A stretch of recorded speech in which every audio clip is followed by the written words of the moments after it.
Now, most of us do our best not to think about death, but there's always part of our minds that knows this can't go on forever. Part of us always knows that we're just a doctor's visit away or a phone call away from being starkly reminded with the fact of our own mortality, or of those closest to us. You must know how uncanny it is to suddenly be thrown out of the normal course of your life and just be given the full-time job of not dying or caring for someone who is.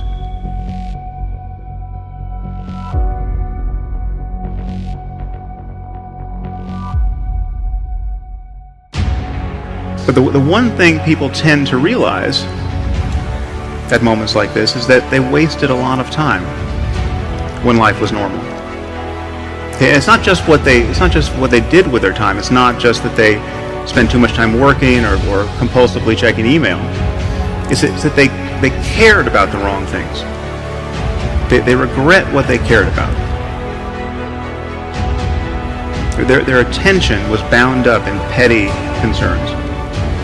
Year after year, when life was normal. We all know this epiphany is coming. Don't you know this is coming? Don't you know that there's going to come a day when you'll be sick or someone close to you will die, and you'll look back on the kinds of things that captured your attention, and you'll think, what was I doing? You know this, and yet if you're like most people, you'll spend most of your time in life tacitly presuming you'll live forever. I think if you know what you're supposed to do deep down inside. I think everybody does, and a lot of people just don't go after it. And like most people start out, they say, I want to be a this, but I'm going to get that to make sure I have something to fall back on. Yeah. And what you're doing is you're setting yourself up for failure, because you're going, there's a possibility that I'm going to fall back. And when you put that out there, then you fall back. But if you just say, hey, this is what I want to do, and you go do it, you usually get your stuff the way you want it, man. I guess it comes down to a simple choice, really. Get busy living, or get busy dying.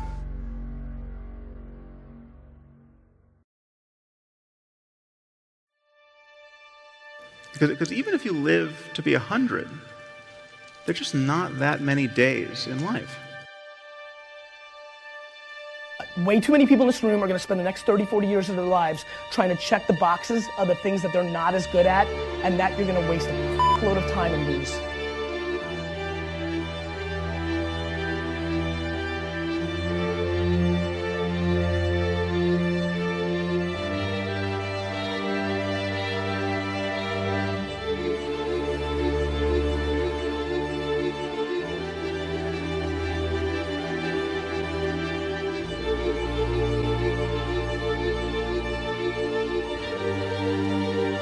I want you to look back on the journey that brought you here. What moments challenged you most? When were you asked to step outside of your familiar territory in order to rise to the occasion of your potential? How have you pushed past your fear? You can follow someone else's script. Try to make choices that will make other people happy. Avoid discomfort. Do what is expected and copy the status quo, or you can look at all that you have accomplished today and use it as fuel to venture forth and write your own story.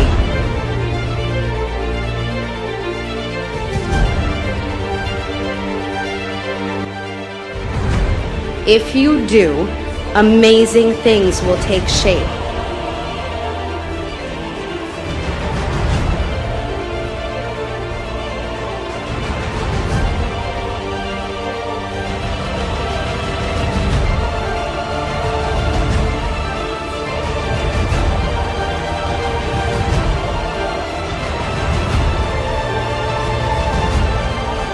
Don't follow the path prescribed by someone else.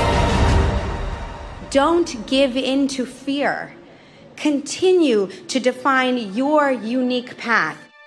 You and you alone are the only person who can live the life that writes the story that you were meant to tell.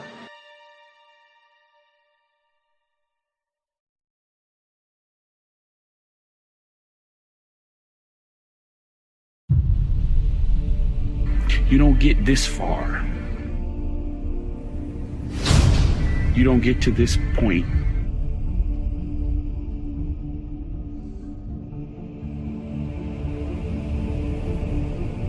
and just stop.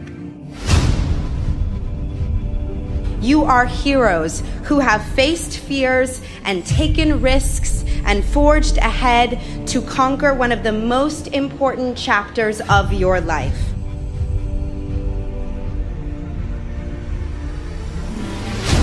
You see, when you're in that darkness, you want to sit there and wait for the light to come. When you're in that darkness, it feels uncomfortable. The only way out is to step forward, to face your fears, to become your own light.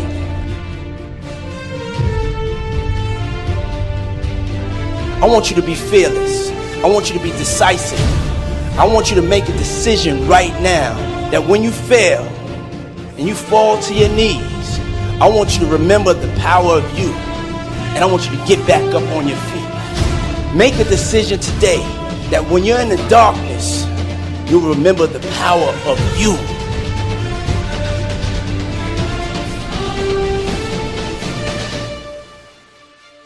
Nobody is going to take you to the front of the line unless you push your way to the front of the line.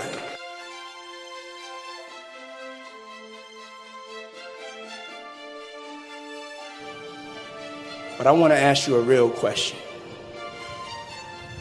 Do you know how powerful you are? I had to make a decision. I had to decide to become my own light. I had to believe in myself like never before. But I didn't care because it was like I still got to do what I love. That's the thing, is that people think, was it a struggle? It's like, well, no, because, I loved it too much. I still got to go skate. And I had time to skate. I didn't have to go sit behind a computer for 8 hours and then hope I get time to skate. But I hope that they're not afraid to try something different, because you can't listen to the haters. That's my best advice to anyone. If I had listened to the haters, I would have quit a long time ago. I would have quit when I was 11 years old. That there are people with incredible talent and no motivation. And then there are other people that are willing to work their ass off who don't have a natural ability, but will become successful because they're so determined. You cannot achieve success without failure. Yeah. If I ever said I'm never scared, just know I'm